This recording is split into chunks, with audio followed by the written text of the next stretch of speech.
ஹாலிடேஸ்னாலே அது நம்ம ஜிடி ஹாலிடேஸ் தான். GT holidays, south India's #1 travel brand. Bitcoin $1,00,000 தொட்டிருக்கு. அதை பற்றி ஷார்க் நினைச்சு இன்னைக்கு பேசி ஆகணும். அதுக்கு முன்னாடி நிஃப்டியை பற்றி பார்த்துடலாம். நிஃப்டி 240 புள்ளிகள் அதிகரித்து 24,708 நிறைவடைஞ்சிருக்கு. சென்செக்ஸை பொறுத்த வரைக்கும் 809 புள்ளிகள் அதிகரித்து 81,765 நிறைவடைஞ்சிருக்கு. வாங்க இதை பற்றியெல்லாம் நாகப்பன் சார் கிட்ட பேசிடலாம். சார் வணக்கம். வணக்கம் சிபி. புஷ்பா படம் பார்த்துட்டீங்களா? இன்னும் பார்க்கலண்ணா. நானும் பார்க்கல சார். ஆனா ஃபுல்லா புஷ்பா பத்தி எல்லாம் பேசிக்கிட்டு இருக்காங்க சமூக வலைதளத்துல. அதுக்கு ஆமா. முன்னாடி நீங்க லக்கி பாஸ்கர் பார்க்கணும் சார். உண்மையாலுமே இந்த ரிவ்யூ உங்ககிட்ட கேட்கணும்னு ஆசைப்படுறேன். இல்ல நிச்சயமா நம்ம நேயர்களே நிறைய பேர் ஃபீட்பேக்ல போட்டிருந்தாங்க. பார்த்தேன் நம்மளுடைய ட்விட்டர்லயும் சரி, நம்மளுடைய யூடியூப்லயும் ஃபாலோ கமெண்ட்ஸ்ல சார் லக்கி பாஸ்கர் பாருங்கன்னு. நான் அதை மார்க் பண்ணி வச்சிருக்கேன். ஒருவேளை வீக்கெண்ட்ல நம்ம பார்த்துட்டு நெக்ஸ்ட் வீக் நம்ம பேசலாம். நிச்சயம் சார். புஷ்பா பத்தி ஏன் கேட்டேன்னா சார், புஷ்பா 1000 கோடி படம் வரதுக்கு முன்னாடி வியாபாரம் ஆயிடுச்சுன்னா எல்லாம் பேசிக்கிட்டு இருந்தாங்க. இதனால அந்த சினிமா இண்டஸ்ட்ரீஸோட பங்குகள்லாம் இன்க்ரீஸ் ஆக வாய்ப்பு இருக்கா? முக்கியமா பிவிஆர் பங்குகள் உயர வாய்ப்பு இருக்கா? அது நீங்க நம்ம வாய்ப்பு இருக்கான்னு கேட்டுக்கிட்டு இருக்கீங்க. ஆல்ரெடி அது ₹100 ஏறிடுச்சு இந்த வாரம்.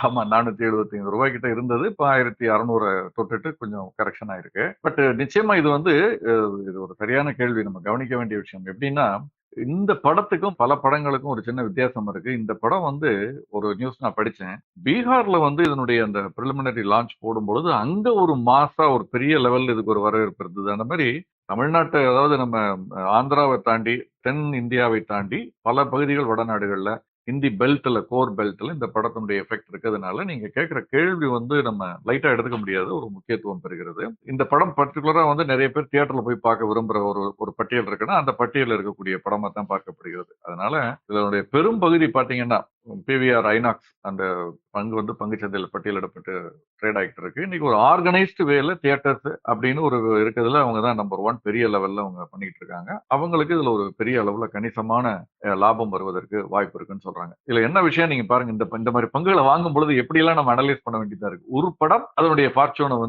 மாத்த, ஏன்னா தொடர்ந்து 2 காலாண்டுகளா அவங்க நஷ்டத்துல இயங்கிட்டு இருக்காங்க.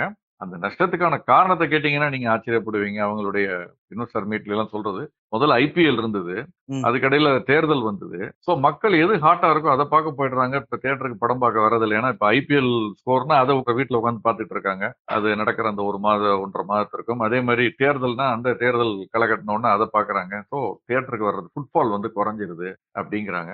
அப்ப அவங்களுக்கு இந்த ஒரு தீபாவளி ஆரம்பித்து பொங்கல் வரைக்கும், ஏன்னா அதுக்கப்புறம் குழந்தைகளுக்கு பள்ளி பரீட்சை எல்லாம் வந்துடும். சோ இந்த பீரியட் ஒரு முக்கியமான பீரியட். அதுல இது வந்திருக்கிறதுனால நிச்சயமா இது ஒரு பாசிட்டிவான நியூஸ். பட் பங்குடைய விலை ஆல்ரெடி ஏறிடுச்சுங்கிறது நம்ம கணக்குல வச்சுக்கணும். ஆனா பிவிஆர் நஷ்டமாகுதுன்னு ஏத்துக்கவே முடியல சார். பாப்கார்ன் விலை எல்லாம் கண்ணாப்பினான்னு இருக்கு. அதை வச்சு அவங்க வீடு கட்டிடலாம் அவங்க.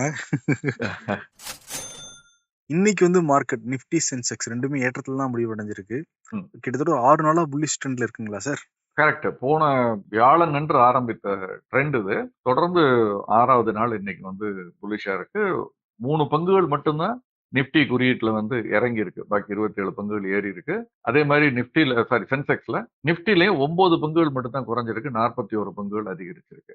ஸோ ஈவன் பிராடர் மார்க்கெட் பாத்தீங்கன்னாலுமே அட்வான்ஸ் டிக்ளைன் ரேஷியோ பார்த்தா அட்வான்சஸ் கணிசமாக அதிகமா இருக்கு. 2000க்கும் மேற்பட்ட பங்குகள் அதிகத்துல இருக்கு. 1800 சொச்ச பங்குகள் தான் இறக்கத்துல இருக்கு. 52 வீக் ஹை 109 பங்குகள் என்எஸ்சியில, 52 வீக் லோ 8 பங்குகள் மட்டுமே. அப்பர் சர்க்கியூட்டை ஹிட் பண்ணது 133 பங்குகள், லோயர் சர்க்கியூட்டை ஹிட் பண்ணது வெறும் 36 பங்குகள் மட்டும்தான். So broader market 52 week high, அப்புறம் அப்பர் சர்க்கியூட் ஹிட் பண்ணது, இண்டெக்ஸ், அப்புறம் இது மட்டும் இல்ல செக்டோரல் இண்டெக்ஸ். இப்படி பார்த்தா ஏன்னா இன்னைக்கு 2 செக்டோரல் இண்டெக்ஸ் தான் சின்ன வீக்னஸ். பிஎஸ்யூ பேங்க் தொடர்ந்து 2-3 நாட்களா ஏறிட்டு இருந்தது, அதுவும் ரியாலிட்டி. இது 2 மட்டும்தான் ஒரு சின்ன வீக்னஸ் தான், பெருசா சொல்ல முடியாது. அதை தவிர எல்லா குறியீடுகளுமே, துறை சார்ந்த குறியீடுகளும் ஏறி இருக்கிறது. இந்த புல்லிஷ் ட்ரெண்ட் 6வது நாளாக தொடர்ந்து போறதை நம்ம பார்க்க முடிகிறது. அந்த முதல்ல சொன்னேன் இல்லையா, 24,350ல இருந்து 450க்குள்ள இருக்கக்கூடிய ரெசிஸ்டன்ஸ், அந்த ரெசிஸ்டன்ஸை கிளியரா நேற்று பிரேக் ஆனிச்சு. இன்னைக்கும் 2வது நாளாக தொடர்ந்து பிரேக் அவுட் ஆயிருக்கிறதுனால பேரிஷ் ட்ரெண்டுங்கிறது இல்லைங்கிறது இந்த வார துவக்கத்திலே உறுதியாயிடுச்சு. அது தொடர்றதை பார்க்க முடியும். ஓகே. ஆனா அட்வான்ஸுக்கும் டிக்ளைனுக்கும் ஒரு பெரிய டிஃபரன்ஸ் கிடையாதுங்க சார். ஆனா 52 வீக் ஹைக்கும் லோவுக்கும் பெரிய டிஃபரன்ஸ் இருக்கு. அது எப்படி சார் புரிஞ்சுக்க முடியுது? இல்ல, இது 52 வீக் ஹை லோவை எல்லா பங்குகளும் எப்போதுமே தொடர்றது இல்லை இல்லையா? ஸோ அதனால அதை நம்ம வந்து இதே ரேஷியோல அது இருக்கும் அப்படின்னு நம்ம சொல்ல முடியாது. இந்த மாதிரியான தொடர் உச்சத்துல பங்குகள் போகும்பொழுது அந்த 52 வீக் ஹையுடைய எண்ணிக்கையும் அதிகமா இருக்கும். ஏன்னா நேற்றைய விட ரூ. 1 கூட போனா கூட அது 52 வீக் ஹை தானே. அந்த மாதிரியான அடிப்படையில போறதுனால அது இருக்குது. அதே அளவுக்கு நம்ம அட்வான்ஸ் டிக்ளைன் இருக்குன்னு நம்ம சொல்ல முடியாது. கமாடிட்டியை பொறுத்த வரைக்கும் சார் ஆல்மோஸ்ட் பிளாட் மார்க்கெட் அப்படின்னு தான் சொல்லணும். தங்கம், வெள்ளி, கச்சா எண்ணெய் மூன்றுலயுமே வந்து உள்ளூர் சந்தையில பெரிய மாறுதல்கள் இல்லை. வெள்ளி தொடர்ந்து அந்த 93,000க்கு மேல இருக்கு. வெள்ளி 77,000 ஒட்டி இருக்கு. அதனால பேரிஷ் ட்ரெண்ட் செட் ஆகல. கச்சா எண்ணெயில இன்னும் 6,000 டெசிசிவா தாண்டல. அதனால அந்த இன்டர்நேஷனல் மார்க்கெட்ல இருக்கக்கூடிய அளவுக்கு இங்க வந்து ஒரு ட்ரெண்ட் வந்து ரொம்ப இதா இல்ல. இன்டர்நேஷனல் மார்க்கெட்லயும் இன்னைக்கு கொஞ்சம் சைட்வேஸ் மூவ்மெண்ட் வந்துருச்சு $68. பட் கமாடிட்டிஸ் மார்க்கெட்டை விட இன்னைக்கு ஹீரோ யாருன்னு உங்களுக்கு தெரிஞ்சிருக்கும். 1,00,000 தாண்டி. ஆமா, பிட்காயின். ஆமா, ஆல் டைம் ஹை. ஆமா சார், நீங்க சொல்லிட்டு இருந்தீங்க வரும் அப்படின்ட்டு. கரெக்டா அதே மாதிரி தொட்டிருக்கு. இன்னைக்கு மட்டும் ஒரு $3,500, அதாவது கிட்டத்தட்ட 3.5% அதிகரித்து $1,02,400 கிட்ட வந்திருக்குது. அது போனதோட இல்ல, ஒட்டுமொத்த குடும்பத்தையும் அழைச்சிட்டு போயிருக்கு கூடவே. 3%, 2%ன்னு ஈத்தர், கார்டானோ, சொலானோன்னு சொல்லி இன்னொரு கிரிப்டோ, அதே மாதிரி ரிப்பிள்னு ஒரு கரன்சி கிரிப்டோ, போல்கா டாட், இது எல்லாமே இன்னைக்கு 2% 3% அதிகரிச்சிருக்க பார்க்க முடிகிறது. லைட் காயின் மட்டும் தான் ஒரு சின்ன ஒரு 2% இறக்கத்துல இருந்தது. அது என்ன காரணம் தெரியல. பட் மத்த எல்லாமே இன்னைக்கு அந்த கிரிப்டோல இருக்கக்கூடியது எல்லாம் இன்னைக்கு ஏற்றத்துல இருக்கு. முக்கியமான காரணம் என்ன சொல்றாங்கன்னா, ஒன்று அந்த ஒரு ஃபேன்சி கிரியேட் ஆயிடுச்சுன்னா, அப்போ சென்ற தடவையும் அந்த 16,000 20,000 இருந்து 60,000 70,000 வந்தப்போ அப்படித்தான் ஒரு ஃபேன்சி கிரியேட் ஆயிடுச்சுன்னா, அதுவும் வந்து பொலிட்டிக்கலி ட்ரம்ப் வந்து அதை இலான் மஸ்க் போன்ற பவர்ஃபுல் பீப்புள் அதை சப்போர்ட் பண்றதா ஸ்டேட்மெண்ட் விடுறதுனால விற்பவர்கள் கணிசமா குறைஞ்சிட்டாங்க. விற்பவர்கள் கணிசமா குறைஞ்சிட்டு ஒரு டிமாண்ட் இருக்கு, விலை ஏறுதுங்கிறப்ப வாங்குபவர்கள் வெட்டில் பூச்சி மாதிரி இதுல வந்து விடுவாங்க. ஏன்னா இன்னுமே ஏறும், விற்கிறங்க ஆள் இல்லைன்னு. ஸோ இது இரண்டும் சேர்ந்து கொள்ள, ஏன்னா இது வந்து ஒரு பங்கு சந்தையில் இருக்கக்கூடிய பங்குகள் மாதிரி, நிறுவனங்கள் மாதிரி, இவங்களுடைய ஏர்னிங் பர் ஷேர் என்ன, பிரைஸ் டு புக் வேல்யூ என்ன, உள்ள இருக்கக்கூடிய சொத்தினுடைய மதிப்பு என்ன, எவ்வளவு சம்பாதிக்கிறாங்க, அப்படிலாம் இதுல ஒன்றும் பார்க்க முடியாது. இதுல இருக்க parameter demand and supply. Demand அதிகரிக்கிறது, அதுக்கேற்ற சப்ளை இல்ல, லிமிடெட் சப்ளை. ஸோ அது தொடர்ந்து அதிகரிக்க ஆரம்பிச்சிருக்குது. இந்த ரேலி, புலிஷ் ரேலி தொடர்ந்து கண்டினியூ ஆகுது. லாங் டேர்ம் இன்வெஸ்டர், அதாவது 30,000 40,000 இருக்கையில ஒரு ஆண்டுகளுக்கு முன்பு வாங்கினவங்க விற்க வந்தால் ஒழிய இது இறங்காதுங்கிறாங்க. அவங்க இப்போதைக்கு இன்னும் விற்க வரல அப்படிங்கிறது தான் வந்து டேட்டா நமக்கு இருக்க முடியுது சொல்றது. போன வாரம் வாங்கியிருந்தா கூட இந்த வாரம் நம்ம லாபம் பார்த்துக்கலாம் சார். ஆனா இந்தியா பொறுத்தவரைக்கும் ரெகுலேஷன்ஸ் கிடையாது. ரொம்ப டேஞ்சர், அப்படி நினைக்காதீங்க. இதுக்கு பேர் வந்து ஆங்கிலத்துல FOMOன்னு சொல்லுவாங்க. FOMO அப்படின்னா ஃபியர் ஆஃப் மிஸ்ஸிங் அவுட். நிறைய பேர் வந்து ஆரம்பத்துல வாங்காம விட்டுட்டு சந்தேகத்துல இருப்பாங்க. அப்புறம் வந்து அவங்களுக்கு நம்பிக்கை வர்றப்ப அது ஏறி போயிருக்கும். இருந்தாலும் போய் வாங்குவாங்க. என்னன்னா fear of missing out.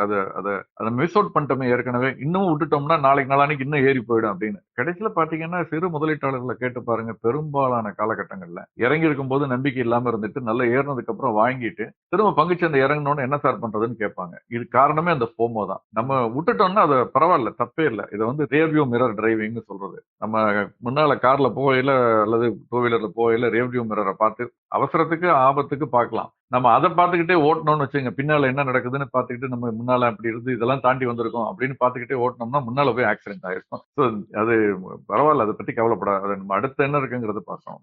Market will continue to give lot of opportunity. Okay, நீங்க ஃபேமோங்கிறீங்க, எங்க பாஸ்ல இருந்து எங்க ராசிமோ நல்லா இருக்கும், நம்ம போன உடனே கீழே விழுந்துரும். நல்லா சொன்னீங்க. இன்ஃபேக்ட் நான் அதை விளையாட்டா சொல்றது, என்னுடைய நண்பர் இதே சொல்றது, யாரோ மேல இருந்து பாத்துக்கிட்டே இருக்கான்ப்பா, நான் வாங்கின உடனே விலை இறங்குதுன்னு பாரு. நான் சொல்லுவேன், அப்ப நீங்க வாங்கின உடனே விலை இறங்குதுன்னா இறங்கணும்னு உங்க ஒய்ஃபை வாங்க சொல்லுங்க, அல்லது நீங்க வித்துருங்க, வித்த உடனே விலை இறங்குதுங்கிறீங்கல்ல, அப்போ உங்க ஒய்ஃபை வந்து நீங்க வித்ததுக்கு அப்புறம் விலை ஏறுதுன்னா நீங்க வித்து உங்க ஒய்ஃபை வாங்க சொல்லுங்க, அதான் மாத்தி பண்ணுங்க அப்படின்னு சொல்றது. அது மாதிரி அப்படிலாம் எதுவும் கிடையாது. ஐபிஓ 3 ஐபிஓ ரிலீஸ் ஆக போகுதுன்னு சொல்றாங்க. என்னென்ன ஐபிஓ சார்? ஒன்று NSE-ல நம்ம மெட்ராஸ், அது எமரால்ட் டயர்ஸ் மேனுஃபேக்சரிங் லிமிடெட் அப்படிங்கிற நிறுவனம், அதனுடைய ஐபிஓ இன்னைக்கு ஓபன் ஆகி 9ஆம் தேதி முடிவடைகிறது. பங்கு ஒன்றின் விலை $90 $95 அந்த விலை பட்டியல் அந்த இது வச்சிருக்காங்க. ஒரு மினிமம் 1200 பங்குகள் விண்ணப்பிக்கணும். அது லாட்டே ட்ரேட் ஆகிறப்ப 1200 தான். என்னன்னா இது வந்து ஒரு, இப்ப நம்ம பேச போற இதுவும் அடுத்து வரப்போறது ரெண்டுமே SME IPO, small and medium எக்ஸ்சேஞ்சுன்னு சொல்றது. NSE பொறுத்த வரைக்கும் எமர்ஜ்னு ஒரு பிளாட்ஃபார்ம் இருக்கு, BSE-ல SME எக்ஸ்சேஞ்சுன்னு இருக்கு. ஸோ அந்த பிளாட்ஃபார்ம்ல வரக்கூடியது இது NSE-ல எமரால்டு டயர்ஸ் மேனுஃபேக்சரிங்கிறது வருது. இன்னைக்கு துவங்கி 9ஆம் தேதி முடிவடையுது. நான் முதல்ல சொன்ன மாதிரி $90 $95, 1200 பங்குகள் குறைந்தபட்சம். மேக்ஸிமம் சப்ஸ்கிரிப்ஷன் வந்து ரீட்டைல் இன்வெஸ்டர் பொறுத்த வரைக்கும் $2 லட்சம். இதுல என்ன ஒரு விஷயம்னா, சென்னையை சேர்ந்த இந்த நிறுவனம் துவங்கப்பட்ட இந்த முதல் நாளே இன்னைக்கு வந்து நம்ம பேசிக்கிட்டு இருக்க இந்த டயத்துல 20 மடங்குக்கு மேல அவங்க எதிர்பார்த்ததை விட விண்ணப்பம் வந்திருக்கு. ஓ ஆமா. அவங்க எதிர்பார்த்தது, அவங்களுடைய திரட்ட நினைத்தது 49, 50 கோடிக்குள்ளதான். அவங்களுக்கு 1000 கோடிக்கு மேல விண்ணப்பம் வந்திருக்குங்கிறத பார்க்கிறோம். டிமாண்ட் அதிகமா இருக்கு. இன்னும் 3 நாட்கள் இருக்கு. நம்ம பார்க்கணும். அடுத்தது வந்து பாத்தீங்கன்னா, பாம்பே ஸ்டாக் எக்ஸ்சேஞ்சில் எஸ்எம்இ எக்ஸ்சேஞ்சில் வரக்கூடிய ஒரு பங்கு நைசஸ் ஃபைனான்சியல் சர்வீசஸ் லிமிடெட்னு. இதுவும் 10 ரூபாய் முகமதிப்புள்ள பங்கு. இதை 170 ரூபாயிலிருந்து 180 ரூபாய் விலை வச்சு விற்கிறாங்க. குறைந்தபட்சம் 170, அதிகபட்சம் 180. 800 மார்க்கெட் லாட் இது. இதுவும் எஸ்எம்இ எக்ஸ்சேஞ்சு. இது நேற்று துவங்கிருச்சு. 6ஆம் தேதி தான் முடிவடைகிறது. இவங்களுக்கு தேவையான அளவு முழுமையான விண்ணப்பங்கள் வந்து எவ்வளவு வரல இது வரைக்கும். நாளைக்கு தான் எவ்வளவுங்கிறது டேட்டா தெரியும். இதை தவிர டிசம்பர் 11ஆம் தேதி அடுத்த வாரம் வந்து நமக்கு ஓபன் ஆக போற ஒரு வெளியீடு, பங்கு வெளியீடு என்னன்னா விஷால் மெகா மார்ட் அப்படின்னு கிட்டத்தட்ட 8000 கோடி உள்ள ஐபிஓ டிசம்பர் மாதம் ரெகுலர் மார்க்கெட்ல, இது எஸ்எம்இல அதுல வந்து வர்றதுக்கான ப்ராஸ்பெக்டஸ் அவங்க வந்து ஃபைல் பண்ணியிருக்காங்க. ஆங்கர் இன்வெஸ்டருக்கு டிசம்பர் 10, மற்றவங்களுக்கு எல்லாம் டிசம்பர் 11. ஆங்கர் இன்வெஸ்டர்ஸ் வந்து அவங்க அந்த பட்டியலிடப்பட்ட பிறகு குறிப்பிட்ட காலம் வரைக்கும் அந்த பங்குகளை விற்க முடியாது. பெரும்பாலும் இது வந்து OFS, offer for sale, promoters விற்கிறாங்க அப்படின்னு தான் சொல்றாங்க. பொறுத்திருந்து பார்க்கணும். ஆனா ஐபிஓ வந்தாலே முதலீட்டாளர்கள் அள்ளி பணம் கொடுத்துட்டே இருக்காங்க. நீங்களும் திரும்ப ஆமா. திரும்ப வான் பண்ணிட்டு தான் இருக்கீங்க. இருந்தா கூட சப்ஸ்கிரைபர் ஆகுறது 20%, 30%, 100% மேல எல்லாம் போயிட்டு இருக்கே சார். ஆமா. நம்ம சீக்கிரம் ஐபிஓ ரிலீஸ் பண்ணுவோம் சார். ஐபிஎஸ் சார்பா. ஐபிஎஸ் ஃபைனான்ஸுக்கு ஒரு ஐபிஓ வரலாம் நம்ம.